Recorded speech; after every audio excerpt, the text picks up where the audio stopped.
Mga kababayan ko, magandang gabi po sa inyong lahat. Nandito po kami para ipaalam sa inyo yung mga palisiya na dapat nating sundin at direksyon natin kung saan tayo patungon. Lahat na ito po ay ginagawa namin, believe me, because the interest of the nation calls for it, demands for it actually. I have to be productive as president. And in order to do that, I have to go around and look for myself the situation all throughout the country. That is the job of the president, seeing to it that the republic is well guarded and the welfare of the people is the highest concern. Itong klase po, nandito si Secretary Briones. She will tell us what is her policy and what are her plans for the studentry, mga estudyante. She's here to explain to you, and maybe isali ko na yung deadline ng tuition. Yung tuition ho sana, I hope that you'd allow a staggered payment or installments lang po sa mga eskwelahan. And for those who have really nothing to come up to sa bayaran, you have the land bank, and kindly listen to the rules, kasi itong land bank bubuksan namin and you can borrow money to finance the education of your children. Lahat ito, pupunta ito sa talagang negative, meaning to say that we are hard-pressed in our finances, but we have to place the premium of education, so that this would be another round of expenses, but land bank is there to help you. And dito po ako interesado. I want the development of this endeavor of the land bank to help. Gusto ko malaman na matutupad talaga. So maybe I will require a report every day of how it goes, how it would present itself to the public once it is available. And you know, the NCR will now be placed under the general community quarantine, or the JCQ, starting June 1. Davao City will remain GCO.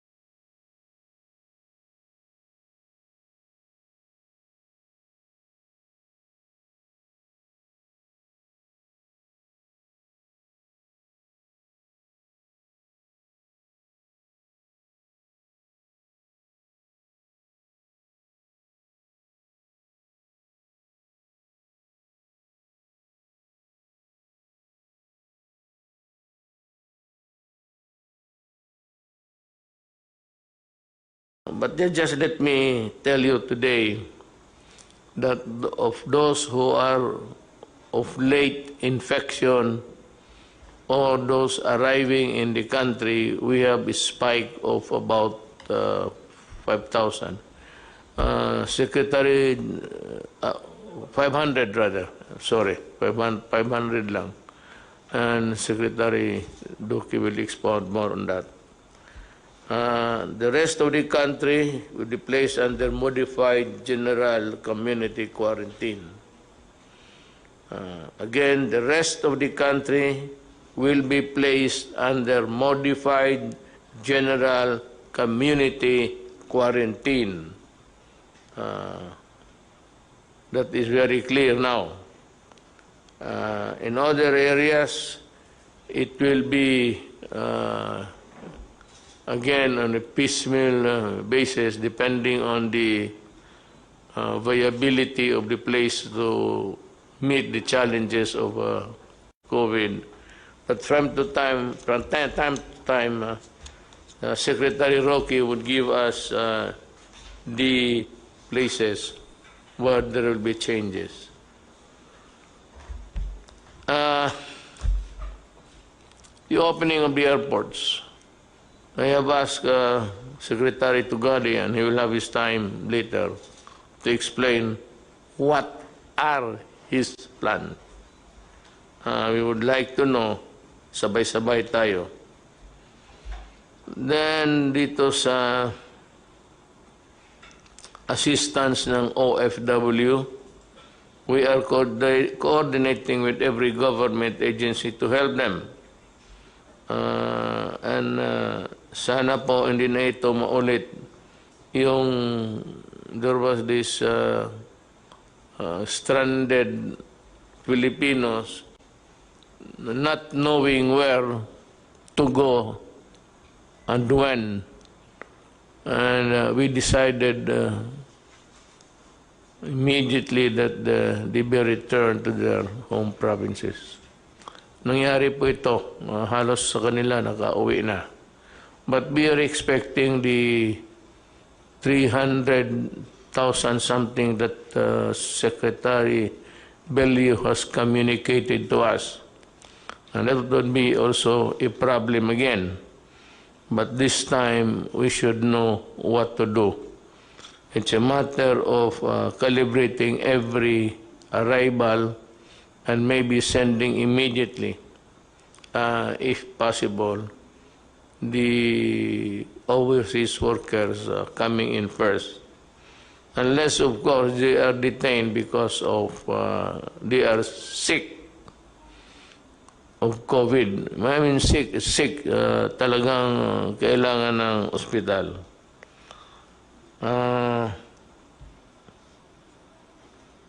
Dito naman sa, well, let me appeal to itong mga landlords, the owner of lahat na, malls, bazaars, big stores, whatever, na merong mga anong tawag nito, yung franchise nila sa may mga different stores selling different anything. What you have is you own the big building to be rented out. Marami dito sa kanila po gusto ninyo na magbayad ng 50% even if they are not operating.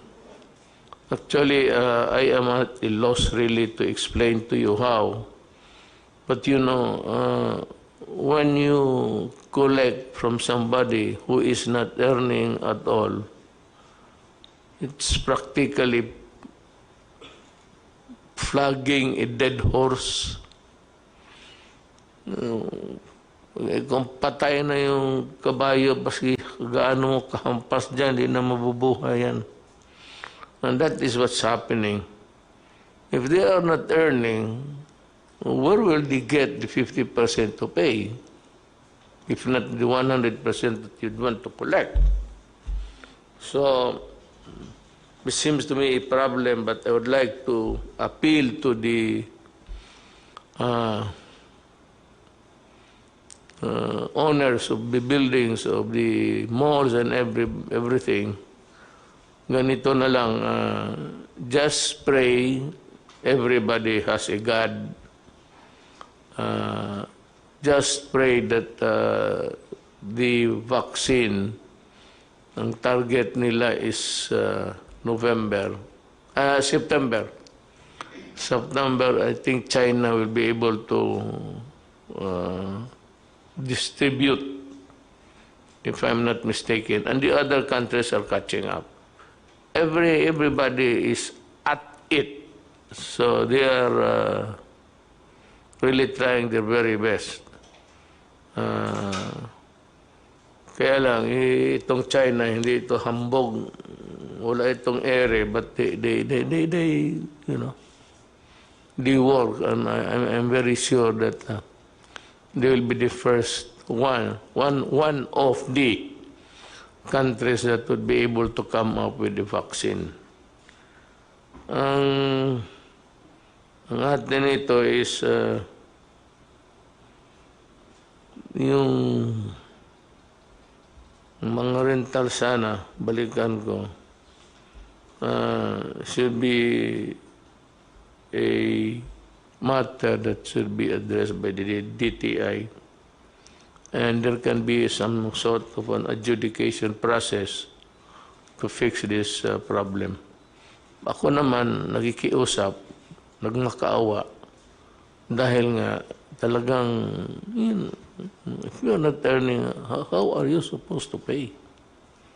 So, maawa naman tayo sa mga kababayan natin. Let us help one another. If it does not really spell bankruptcy sa inyo, edi tiisin na lang ninyo with nothing except your savings to tide you over. Baka sakali makatulong yung appeal ng gobyerno. Remember that the nation is still, the entire nation is still under quarantine. Let us move to the so-called new normal as we, let's see what develops ahead. Okay, kung mayroon lang bukas, I will be the first to announce. But, alam mo, remember, the COVID microbes are still in the air that you breathe, that you pass on to your fellow men if you are not ready or willing to wear the mask. It is precisely, this is the protection, not for you if you do not want it, but for the protection of the other guy. And that is why the state has every right to control your movement if you pass on a contagion to the other to the population. Kasi kung ikaw lang ang gusto, ayaw mo, and there are people who are like that, ayaw nila. And they believe that they have the antibodies to fight the coronavirus. So, if the virus is there, tapos gusto mong labanan, bahala ka. But for you to pass that virus, if you get it from one place and from another person and pass it to the other guy, that's different. That is where the right of the state comes in. So that to prevent a mass contagion, gusto namin putulin kung saan namin maputol to stop it. That is the reason of the essence of the police power of the state, to come up with measures to protect public interest, public health, public safety, lahat. Nandiyan yan. Case of peace and order, magkagulo, the state comes in. Yung may contagion and everybody is dying, falling, kasali yan. Public interest, if say, uncontrolled movement, or baski people trying to seize other people's property or things like just being into a state of anarchy. The state has the right to come in and put a stop on it. It is the survival of the Republic of the Philippines. This is a country of Filipinos who obey the laws. If you do not obey the law, that's your problem. Bahala ka. Good kung makasibat ka. Kung hindi ka makasibat, ay pasensya ka. And that goes for everybody. That should be made clear. Hindi kasi ng tao na they take for granted violating the law. Now we would start a program. We start with Secretary Brunez because I think that's the foremost in the minds of people. Go ahead, ma'am. Let the cameras be trained to... Thank you, Mr. President. My statement will be very short. It's based on a letter which I wrote to you after you made your statement about not allowing the opening of classes during the time of COVID. And so we are here from the DepEd to assure you that we are one with you in your uncompromising stand on the matter of the health and the safety of our learners and our teachers. You said, I will not allow the opening of classes na dikit-dikit ang mga bata. Para sa akin, bakuna muna bago andyan ang bakuna, okay na. We are saying because there is confusion and anxiety among Filipinos, families, especially the parents. We are here to state that we are one with you, Mr. President, in this non-negotiable commitment. It is the first and the most important principle when we work out our learning community plan with all the details. We stated this also. The first and foremost concern is the health and safety of our learners and our teachers. Mr. President, there has been a confusion among our people who associate the opening of school with what we describe as face-to-face classes, where we are used to learners, we are used to teachers facing each other, and we are used to children going to school physically.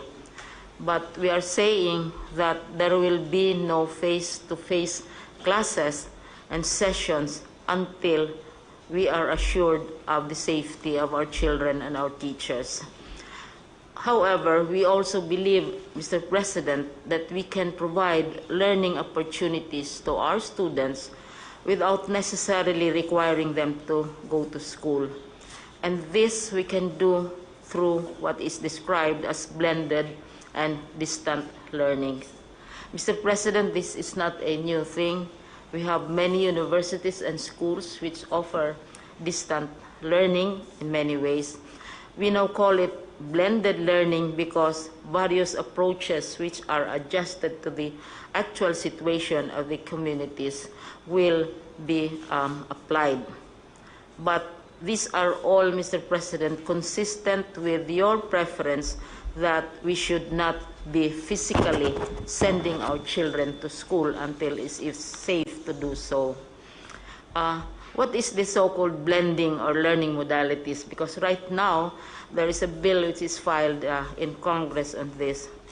One, for those who don't have connections, who don't have interactive facilities, there will be what we describe as printed material, which will be delivered to the homes of the students through the barangays, can be picked up also by their parents at designated places within coordinated schedules. We'll be working very closely with the barangays and the local governments. And the second approach is now very popular, Mr. President. This is the online learning platform, and we in DepEd, we have what we describe as DepEd Commons. Right now, we already have over 7 million subscribers, wherein lessons, homework, quizzes, tips to learners and to teachers are all in the DepEd Commons and are accessible even to the parents. So we have instances, Mr. President, of parents who are abroad and who are monitoring what is happening to their children. They also go to the DepEd Commons and check on how their children are doing. Now, in cases, Mr. President, where there is no connectivity and printed materials may not be available immediately, we have the classic long-time approaches which have always been used in education, and this would be television. Those homes which do not necessarily have connectivity and may have television. And the most and the best used approach, of course, is radio-based instruction. Kasi ang television, mga 1950s, 60s, radios have been around since the 1800s when it was first invented. And we know that 2 world wars were won through radio messages and not necessarily computers and so on. So yung printed modules, Mr. President, we have a description of what it entails. And then also, on the matter of online, ito yung popular talaga, it's gaining popularity, online distance learning with already 7 million subscribers. And we assume here that they have access to internet. And one worry is, how about the students and the teachers? Do they have access to laptops? We made a survey, Mr. President, of teachers, more than about 788,000 of them, to find out whether they have laptops or desktops in their homes. More than 80%, nearly 700,000 have laptops or desktops in their homes, because teachers acquire these for various uses. They have family members abroad or friends, etc., etc. So this is a very, very popular mechanism for dispensing education. Now, for those who don't have access to interconnectivity, then we have television. Right now, Mr. President, 15% of television time, this is provided by law, should be dedicated to programs designed for children. So there are already existing educational programs on television stations. What we need to do is to utilize these programs to transmit our curricula. And we are working out how to do this. For example, Mr. President, PCOO is volunteering its TV facilities and also IBC 13, which is radio, for the utilization of lessons through radio and television. Radio and television for those who don't have access to a computer. Now, radio-based instruction is quite popular, Mr. President, because right now, municipalities are volunteering. Usually, municipalities have their radio stations. Cities have radio stations. There are local radio stations, and big networks also have radio stations. And many of them have lessons, which yung tawag nyon is schools of the air. Mayroong mga religious groups, they give lessons in agriculture, lessons in whatever sciences over the air, because alam nila not everybody has access to television or to online computers. So ito yung pinaka ancient, pinakamatandang paraan for teaching as an alternative to face-to-face. Now, Mr. President, what we are doing in the regions is, the regions are different from each other. Some regions have many islands, some regions have many mountains, some regions have interconnectivity, and so on and so forth. So what our regions are now doing is to translate our curriculum from curriculum for lecture, the teacher lectures the children for long periods of time. It has to be translated, one, into digital modes sa platforms natin, into television programs, because children have to be taught through in a different way. Iba yung effect ng television programs because their attention span can be very brief as well. And then also converted into radio scripts. So this is where much of the work is now being concentrated. What we are saying, Mr. President, is that we fully and completely support your stand that our children should not be exposed to the dangers of COVID-19 physically, but we are also offering opportunities for them to continue their studies and their learnings. And some people ask, are we prepared? What we are trying to do, Mr. President, are not really new. Hindi naman to bagong invento, because distance education, many universities have distance education programs. Many local governments have radio stations. We are utilizing existing ways of communication without necessarily requiring our children to go to school. So they can still go to school, they can still study, teachers can monitor them as well as their parents. So ito yung namin, Mr. President, which we would like to share with you, and we seek your approval of our alternative ways of learning, which are already existing right now. And these are being done by many schools, but this time, mas malaki ang emphasis because we are now shifting to less physical, face-to-face classes.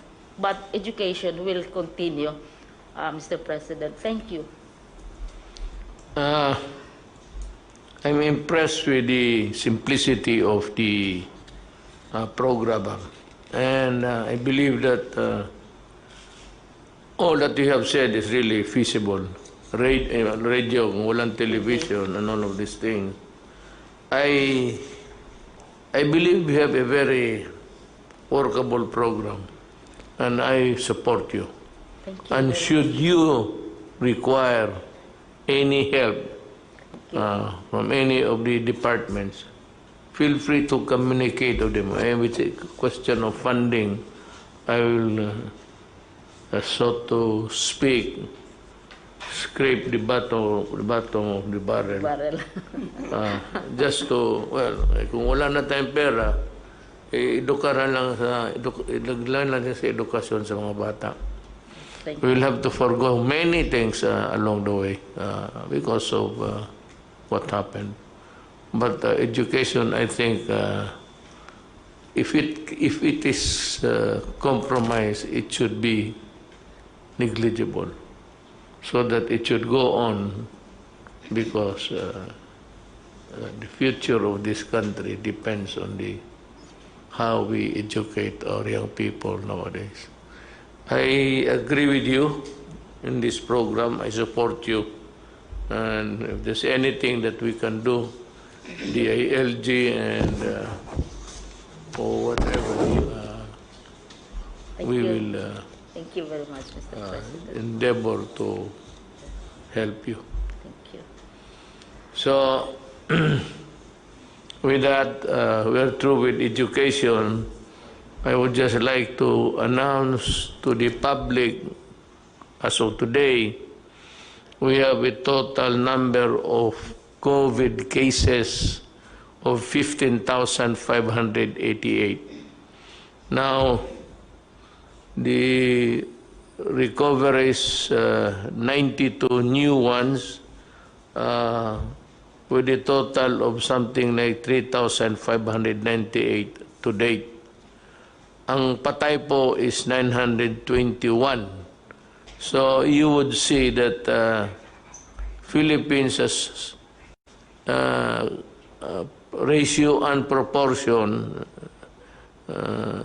vis-a-vis with the population. We have a low rate of mortality here in this country. The total active cases is 11,069. So, ang NCR is top-notcher, which is 330 or 61%. Then we have Region 7, 55, others 99, mga repatriate. Yung dati na dala dito 55. All in all, para sa akin, hindi naman masama ito. So let's go to the Secretary of, he has some important matters to take up with the public. Secretary Duque, please. Magandang gabi po, Mr. President and fellow members of the Cabinet at sa lahat po ng ating mga kababayan. Gaya po ng sinabi ni Pangulo, ang ating pong kaso na nadagdag as of 4 o'clock p.m. Today, May 28, 539 at 330 galing po sa NCR, 55 naman galing sa Central Visayas at 99 mula sa ibang mga rehiyon at 55 na mga repatriates na ito po yung kasama sa mga lumalaking bilang ng ating po mga OFWs na isinasa ilalim po natin sa RT-PCR testing. At karamihan po sa atin mga kaso ay masasabi natin pong mga local. Ang total number of cases po natin ngayon ay 15,588 at kumpara po sa nakaraang araw ay ang trend ng bilang ng mga kaso ay tumaas, ngunit dahil po ito sa patuloy din na pagtaas ng bilang ng mga kasong atin pong navavalidate.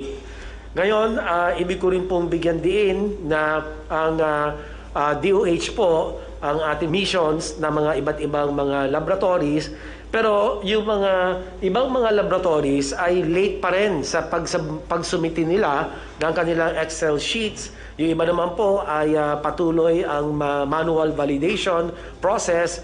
At yung mga ibang ibig kong bigyan na pansin ang mga laboratorio na nag-automate na po ng kanilang mga sistema. So mabilis po ang pag-sumite ng kanila pong mga laboratory results.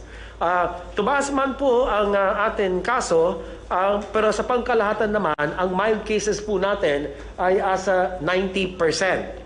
At 7.3% naman ang asymptomatic, yung wala pong nararamdaman na sakit. At less than 2% naman po ang severe to critical cases. At ibig ko rin pong bigyan din na sa kasalukuyan po ang ating health systems capacity ay sapat. In fact, we have around mga 60+% reserve capacity in terms of available mechanical ventilators, available intensive care units, and also our isolation beds. Ano po? So, meron pong tayong 92 na bilang ng ating mga kababayan na nadagdag sa mga nakarecover. Kaya sa kabuuan, ito po ay umabot na ng almost mga 3,600 recoveries. Kasama po sa mga nakarecover ay ang mga pasyenteng na-confine at mga pasyenteng may mga positive, mild and symptomatic cases na na-recover mula sa kanilang self-isolation at home quarantine. Ngunit malungkot po kami na meron po tayong mga 17 na mga kababayan na dagdag sa bilang ng atin mga pumanaw dahil po sa sakit na Covid-19. At kami po ay nakikiramay sa mga pamilya na naulila bunsod po ng pagpanaw ng atin pong 17 mga kababayan. Yun lang po, Mr. President, ang akin update po. Maraming salamat, sir. Thank you, Secretary Duque, for that report. I hope that the public is able to grasp the whole of the dimensions na binigay ni Secretary Duque for your information. Now I'd like to call on Secretary Tugade if he has something to say about the airports and other, not only the airports, but other means of transportation under your department. Yes, Mr. Mayor, magandang gabi po. Let me predicate what I'm going to say and present by saying that while the mandate of the Department of Transportation and Kagawaran ng Transportasyon is to provide transportation, mobility, and convenience amongst its population, it is now also vested with the responsibility that the Department of Transportation must help in preventing the spread of the coronavirus. This having been said, the approach of the Department of Transportation is partial, gradual and calculated, and more importantly, by phases. Kaya nga ba't kung ang tatanungin, ano yung gagawin ng Department of Transportation in transitioning from MECQ to GCQ? Allow me to state and addressing immediately the query of the Mayor in saying ano mangyayari sa mga paliparan sa mga airport. Ganito po yung polisiya na gusto naming mangyari sa paliparan at airport.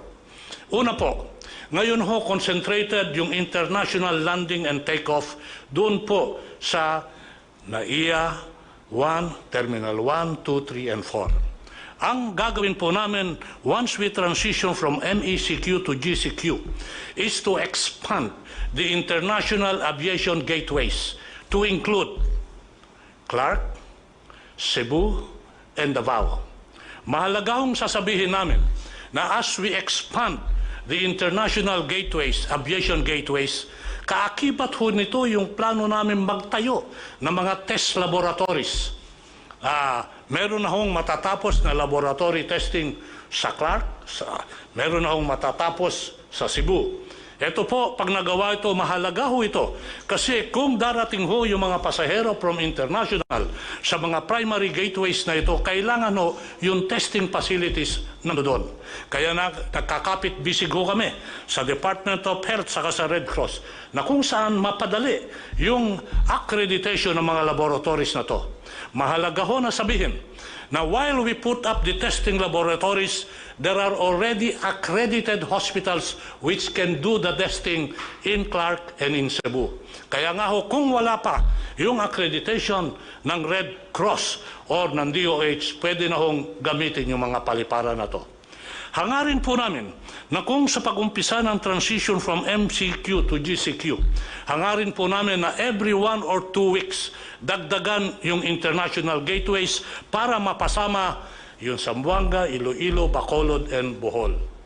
Mahalaga ho ito kasi this is one way of decongesting what is happening right now at NAIA Terminal 1, 2, 3, and 4 and putting it in the provinces and region.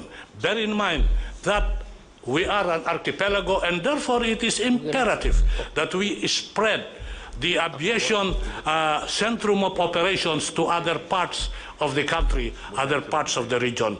Kaya nga ho gagamitin ito. Ngayon, ito po yung international. Kaakibat ho nung international ay yung domestic operation. Ialaw po namin na magkaroon ng domestic air operation doon po sa GCQ to GCQ. Mahalaga ho ito pagkat gaya ng sinabi ko, tayo ho ay isang archipelago. Kaya nga ba kung magkakaroon tayo ng operasyon sa Mindanao at Bisaya, hindi ho natin ililimit na magmula at magsimula sa Central Luzon yan. Meron na hong Visayas and Mindanao. And we will start what I call, Mr. President, Mayor, Sir, yung tinatawag namin na hub and spoke operation. HUB-SPOKE. Na kung saan, kung darating yung mga malalaking sasakyan sa mga probinsya, magkakaroon ho ng domestic operation yan. In other words, gusto ho natin na magkaroon na ng hubbing operation sa mga probinsya at region natin nang sa ganon, ma-spread yung aviation potentials at maitanim yung punla para sa tinatawag natin not only of domestic mobility but more importantly and so yung domestic tourism.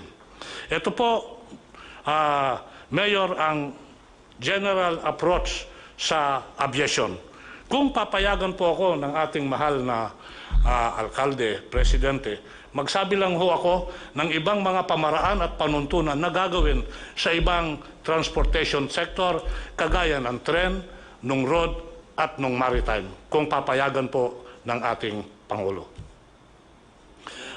Sasabihin ko ho, kung tayo magta-transition from MECQ to GCQ, on the first day that we transition and it's put into effect, we can already put into operation our train and rails operation. Habang nag-uusap po tayo ngayon, nagsisimula ang ating mga tao sa railways at railways na kung saan sinisimulate nila kung paano maumpisa to. Sabihin ko na lang ho, namarkahan na yung bawat upuan, namarkahan na yung bawat ali, namarkahan na yung pagbili ng ticket, namarkahan na yung queuing. Handa na ho ito. Pag sinabing Lunes, handa ho kami sa Lunes. Bagamat sasabihin ko antemano, huwag i-expect na yung operation ng tren is 100%. As I said, we have to balance our mandate to provide transportation with our responsibility to help in the spread of the virus. Therefore, the capacity will also be limited, gradual, and calculated. It will be an average of 10 to 12% sa LRT at MRT. Doon sa PNR ho, ang capacity mga 35%. Ngayon ho, para maayos ito, sabihin ko na lang ho, part of the future efforts here, ito po ang sasabihin ko. Matatapos na ho namin yung pagpalit ng release ng tren sa MRT3 by September of this year. Ano ho ang ibig sabihin nito? Ang ibig hong sabihin nito na pag umandar na yung MRT3 sa kabuuan ng kanyang pagdagusdos at maayos na yung tren, yung average headway ho natin na 5 minutes, mababawasan ho yan. Yung kilometers per hour travel time na ngayon 30 kilometers per hour, by December ho, Mr. President, target po namin na yung speed magiging 60 kilometers per hour kasi nabago na yung release ng tren. Mababalik po ito sa dati na kung saan sabi natin, eto na yung MRT3. Bakit importante yung release?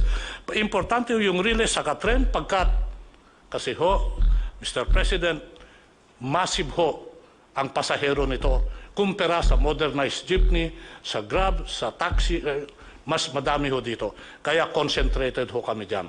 Ngayon, to augment, because limited capacity yung takbo ng tren, meron ho kaming tinatawag na bus augmentation system. Yung bus augmentation system, ganito po yon in generic terms. Ikakasaho namin yung operation ng tren with a bus operation following the same line. Para nang sa ganon, ma-achieve natin more or less yung tinatawag na volume of passengers that move. Ngayon ho, mag-i-introduce ho kami ng bagong pamaraan. Ito hong bus augmentation system ay magkakaroon ng tinatawag na dedicated lane sa EDSA, mid-lane. Ibig sabihin, may tatakbo ho dyan na bus. Sa umpisa ho, kasi sinabi po natin, gradual, calculated, and partial. Ito ho, baka gamitin ho muna namin dyan, Mr. President, mga 300 to 500 buses. Sasamahan ho yan. Pag nagawa ho ito, i-increase po namin yan. Maalala niyo ho yung LRT na nasira ng 3 istasyon na hindi pa mag-ooperate ngayon? Lalagyan ho namin ng bus operation yon para yung 10 stations ng LRT will be put in operation with the combination of rail and bus. Meron hong bus augmentation system, babaguhin ho namin ng EDSA. Sasabihin ko na rin ho, yung gagawin nating landscape sa EDSA. Ultimately, magkakaroon po tayo ng tinatawag na bike lane na kung saan nakikipagkapit-bisig kami sa MMDA at the Department of Public Works para maumpisahan at buhayin ulit yung tinatawag na bicycle lane. Pag ito ho na-prove sa aming eksperimento na kaya, gagawin ho namin yung strukturang permanent. Sabihin ko lang ho na yung bicycle lane will not be limited to EDSA. It will be limited to parts of the country if it works. Ngayon ho, ang component ho ng road sector, kung o-operatein mo yung road sector, ano naman ang mag-ooperate sa kalsada?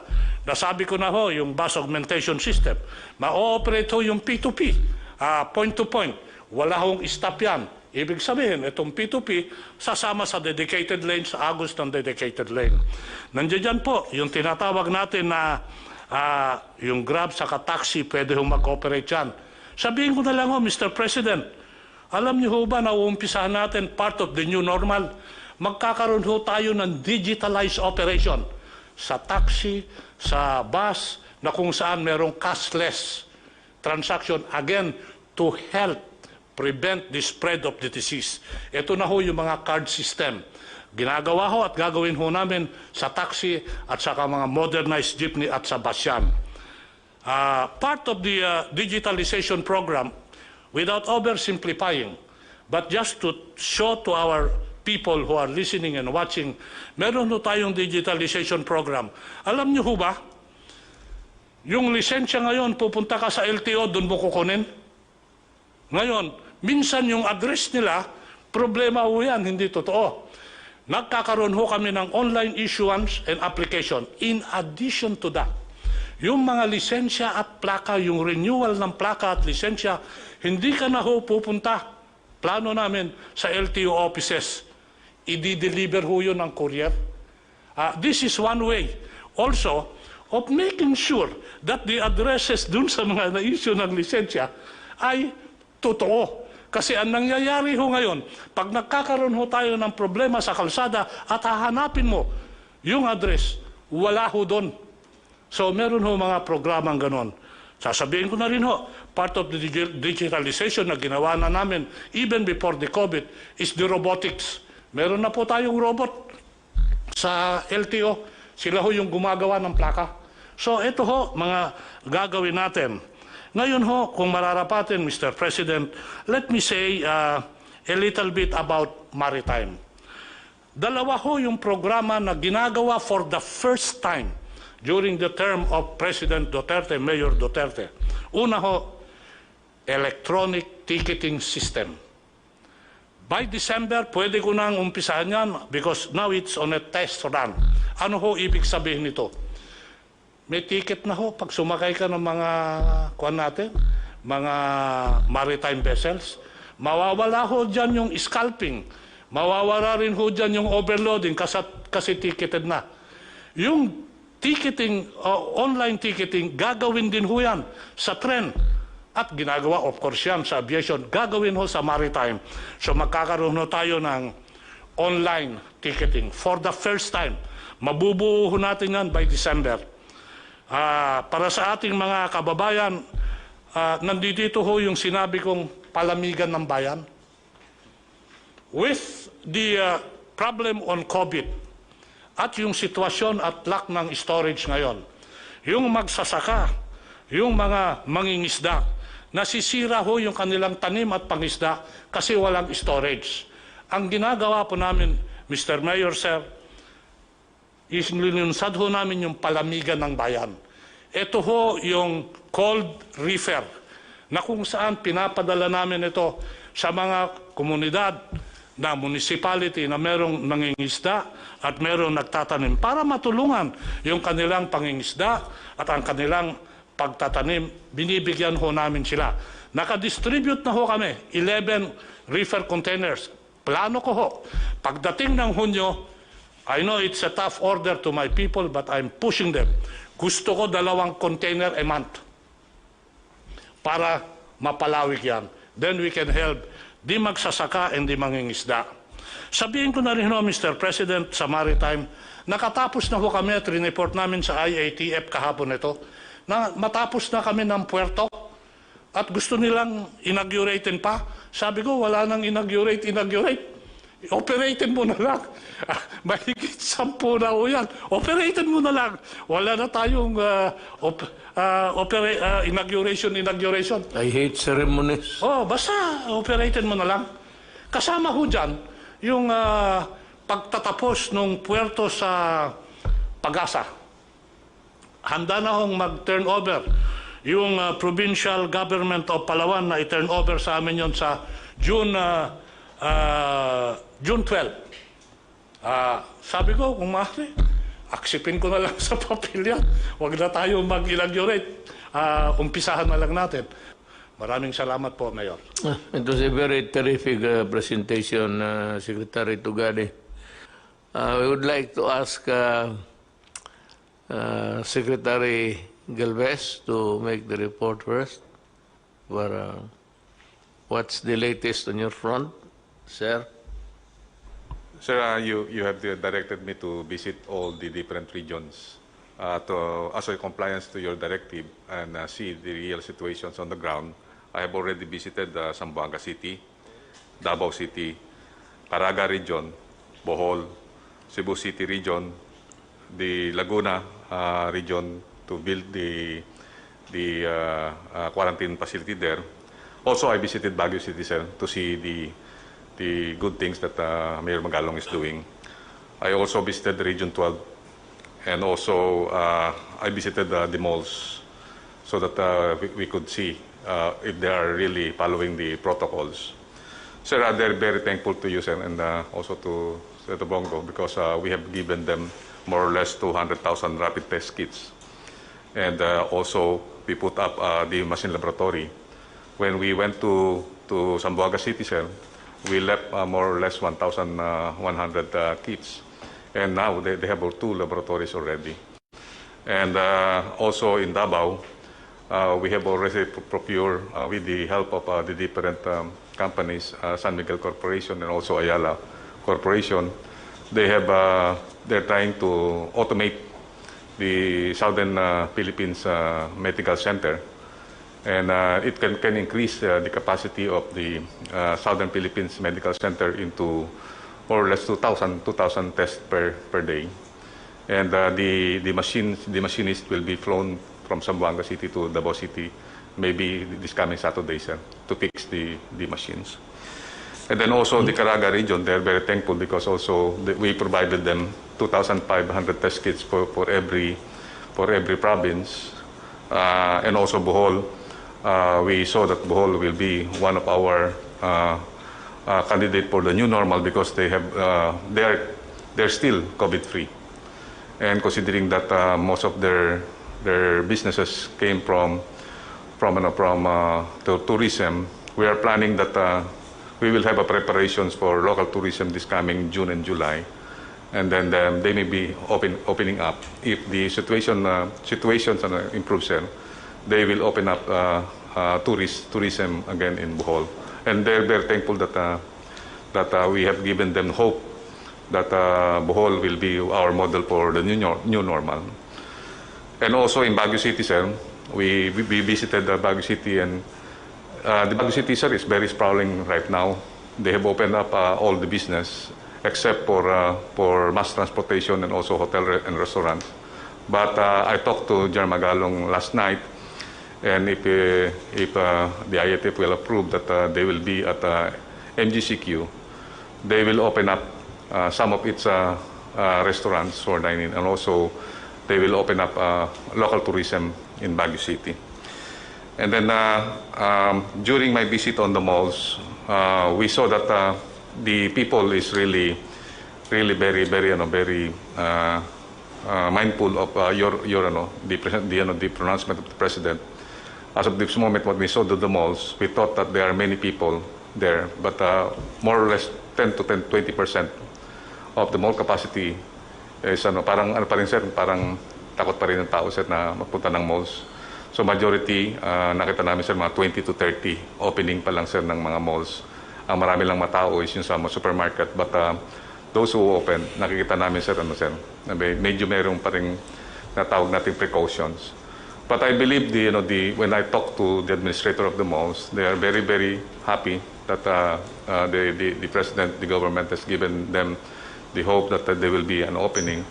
And considering that NCR will be GCQ'd, they're very happy. Sir, I also visited Cebu City.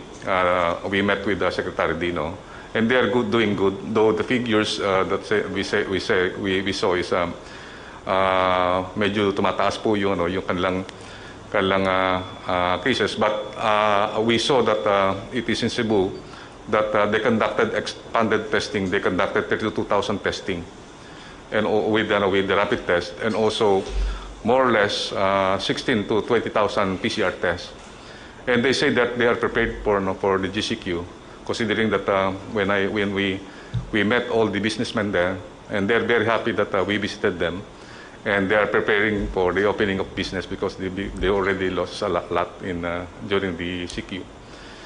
Mr. President, for all those LGUs and businessmen that we have visited, they are very, very thankful that the government is giving them the support, especially when we go there. We brought PPEs, protective personal equipment for the health workers, and also we provided test kits, including rapid test kits, and also we brought all along with us with the PCR equipment.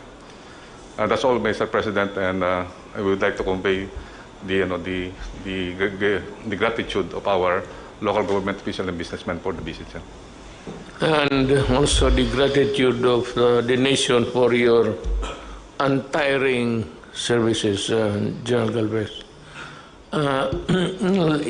Dito sa Pilipinas, hindi tayo nagulang ng for example, Benji sa Baguio.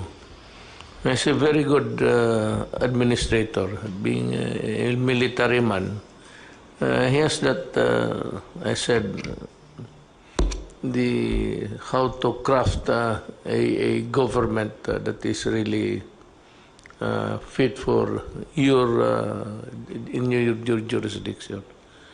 Maraming mga leaders na ganon. But meron namang iba, and I don't blame them actually. They say that I do not have any quarrel with Richard Gomez, as he was the one who said that he's not going to accept anybody from entering or for that matter leaving the place.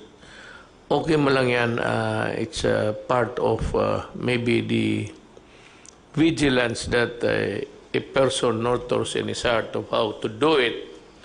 But, you know, there are also constitutional issues that are involved, and those are sacred ones. And for those who are not really pronounced to be infected, positive, there's no reason why you should not accept them, especially those who are returning to their homes from doing a work abroad. Kawawa naman kasi. So, yung constitutional right, there's no really a reason why you should not accept them with open arms. I think this has been understood by everybody. And unless, well, for one, if you are positive, you can stay with the place where government has to provide for the hospitalization. I want to make it clear that as much as possible, the ordinary citizen, the Filipino, does not have to spend money. If he is sick, he can seek hospitalization and charge everything to government. Wala tayo na. If he happens to be in that place and he cannot move out, and maybe he's not welcome to the place, he can stay where he finds himself, and this I would like to convey to the mayor. Help anyone, not even Filipinos, foreigners, who are in your place and who go to you or who goes to the municipal building, the seat of governance of your municipality to seek help. You should expedite the hospitalization. Tulungan ninyo yung mga Pilipino. Total, I will pay for the expenses. Walang problema yan. You just sign whatever document there, I will pay for the hospitalization of any Filipino who finds himself in a strange place and he has nowhere to go. That is really an order of the national government to the local governments. Help, do not deny, and you must expedite the hospitalization until he is cured. No problem about payment, I will pay. Just bill me and I will pay. Now we'd like to hear sa ating next speaker, I'd like to ask General Anyo to... Maraming salamat po, Mr. President. First of all, kung merong isang positive po na nadala ang COVID crisis na to ay sa larangan ng peace and order. Mula po nung panahon bago mag-lockdown, mula January 5 hanggang March 16, 11,004 criminal cases po ang lumitaw or crimes.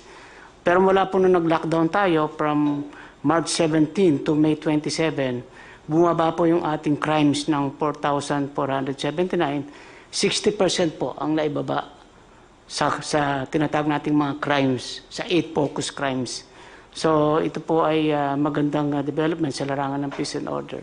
Pati rin po sa Bureau of Fire Protection, ang ulat nila, kung ikukumpara po yung period mula January hanggang May, sa period po ngayong 2020, from 11,236 fire incidents, bumaba po ng 10,698, 5% po. At sa mga namatay sa sunog, from 283 to 162, 43% down din po ang ating mga casualties mula sa fire. At sa ating mga violators naman po ng quarantine, 184,000 po, 467 ang nakaroon ng mga violations at 54% po ay naaresto. Ang iba naman dito, katulad ng 9% ay binigyan lang ng warning at ang 37% naman ay pinagmulta. Tuloy-tuloy rin po ang pagbamatay natin sa lahat ng peace and order. Sa atin po namang repatriation ng OFWs, ang lahat po ng ating LGUs ay tumatanggap na po ng mga OFWs katulad po ng inyong instruction. Kung noong una po ay merong alanganin sapagkat hindi sila sigurado kung ito ay pwede pang makapanghawa, so nagkaroon po kami ng kasunduan sa lahat ng LGUs, mayors at governors na lahat po ito ay tatanggapin at pwede na lang sila mag-impose ng additional home quarantine. At kung talagang ang bahay ay masikip, pwede po sa isolation facilities sa mga barangays para abot tanaw na rin yung ating mga OFWs ng kanilang mga pamilya. So sa inyo pong kautusan ay matatapos po natin hanggang Sabado na maiuwi lahat. Ang natitira na lamang po ay 11,889 pero ang karamihan po ito ay nakabook na yung kanilang mga biyahe hanggang Sabado. At ang naiwan na lang ay 6,468 na kaya po nating matapos ito hanggang weekend.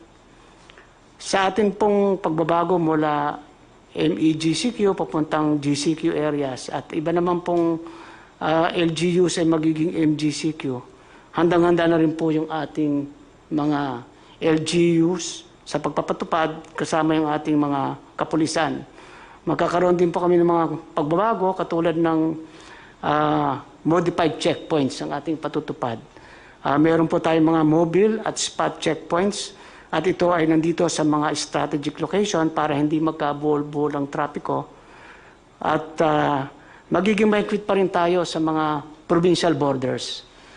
Within the province po ay hindi na kailangan yung ini-issue ng mga barangay quarantine pass.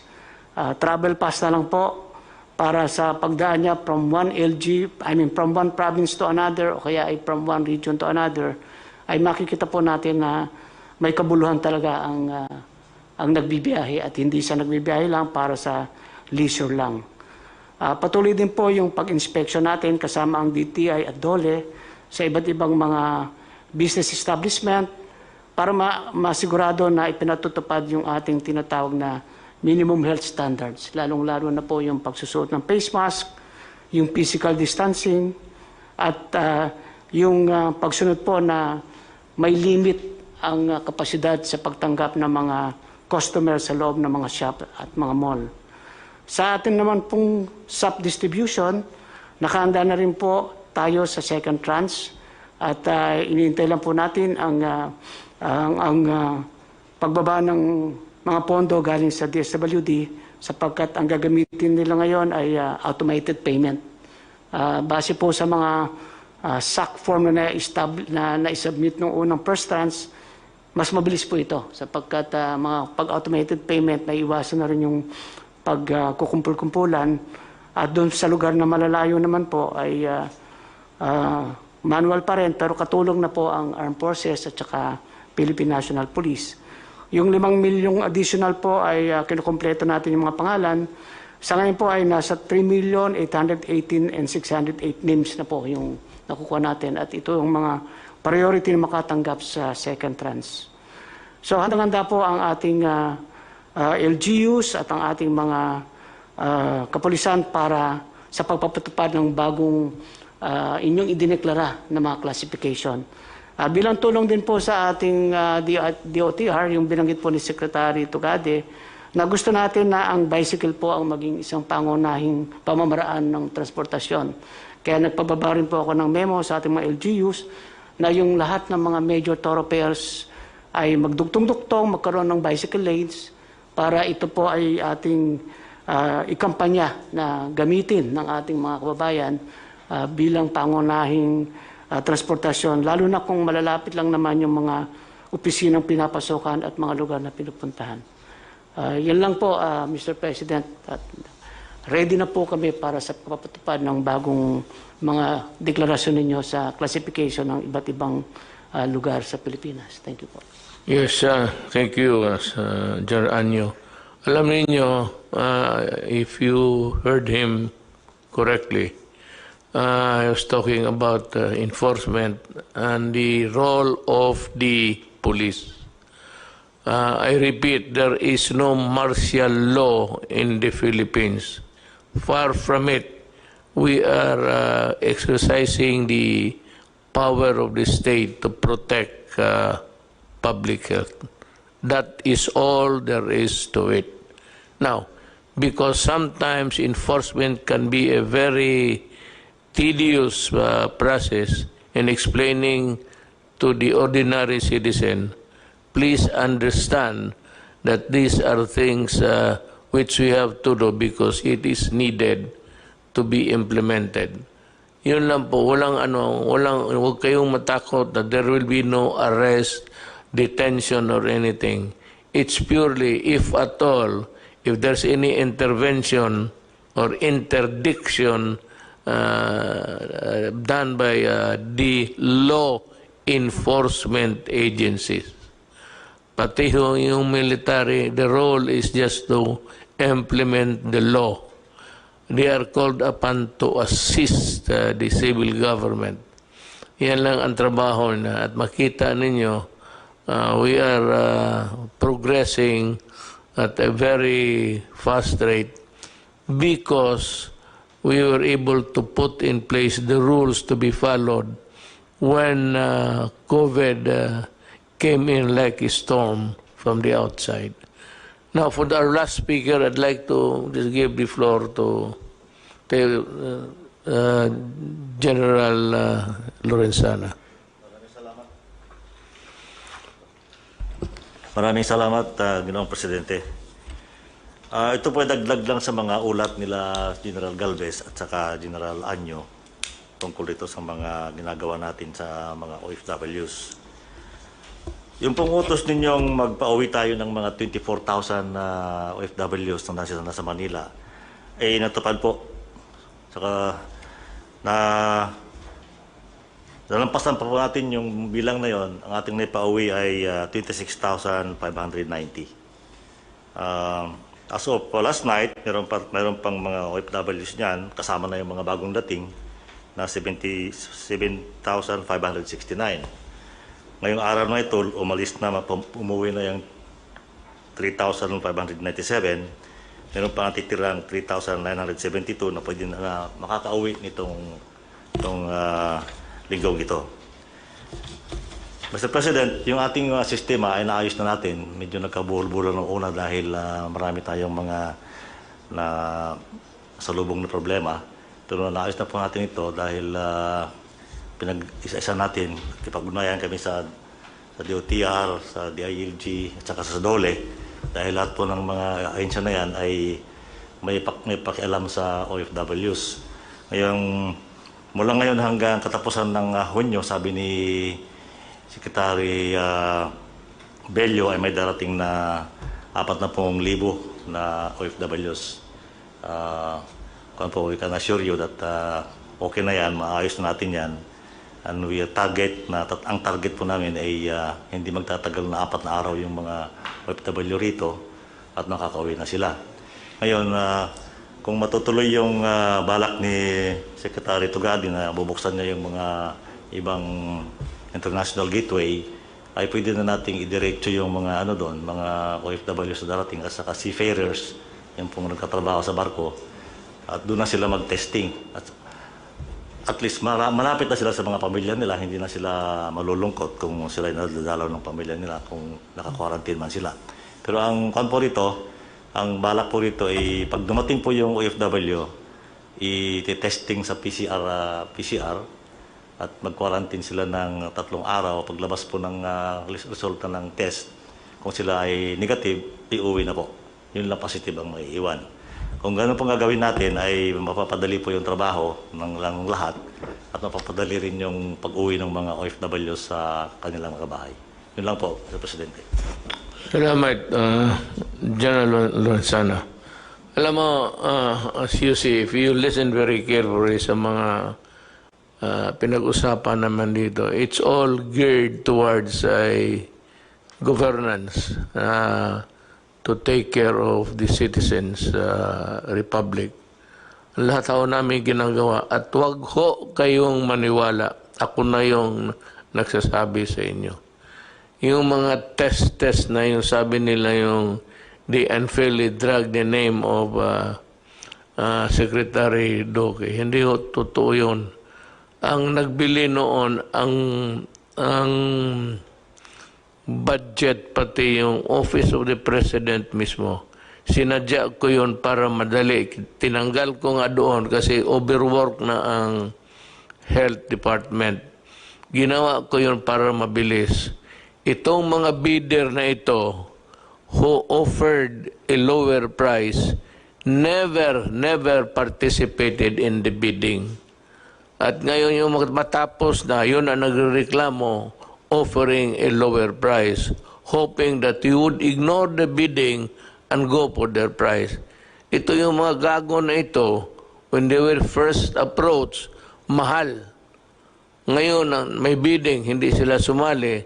And suddenly after that, and may I inform the Senator Drilon and Ping Lacson and everybody, ganon ang nangyari. We will have a report coming your way, and that is the stand of the Office of the President. Kami ho ang nag-utos niyan na dito na sa budget para pag-release ng pera madali, diretso na. It so happened that we have some talagang mga bullshit na tao at kayo pa maniniwala kaagad, you better wait for the official report, at least for respeto. Little respect coming from the Office of the President kasi sinadya ko yan. Right at the beginning, you must have heard, sinabi ko, itong pera na ito at binigay ng Congress, wag na wag ninyong gamitin. I said, I even used the word, do not fuck with it. Kasi sabi ko, emergency ito. Itong mga bidding, for as long as we are in a democracy, at sinasabi ko na nga ho sa inyo, tanggalin ninyo yung lowest bid. The lowest bid is the culprit of all corruption, be it national or local. Tanggalin ninyo yan, maghanap kayo ng ibang paraan. Kasi yung bidding na yan, people go around just to make money without really the things that they want to participate in a bid which is non-existent insofar as they are concerned. They are using yung mga cornering of contracts tapos go into a bidding. And we can explain that carefully. Ito si Senator Rodrigo, sabi niya, I want where the money went. Well, you will have the explanation. And better believe it because yun ang totoo. Hindi naman kami nabubula. I said, we do not, Nabi ko do not fuck with the people's money with more reason that we will not fuck with the money that are given. Thank you.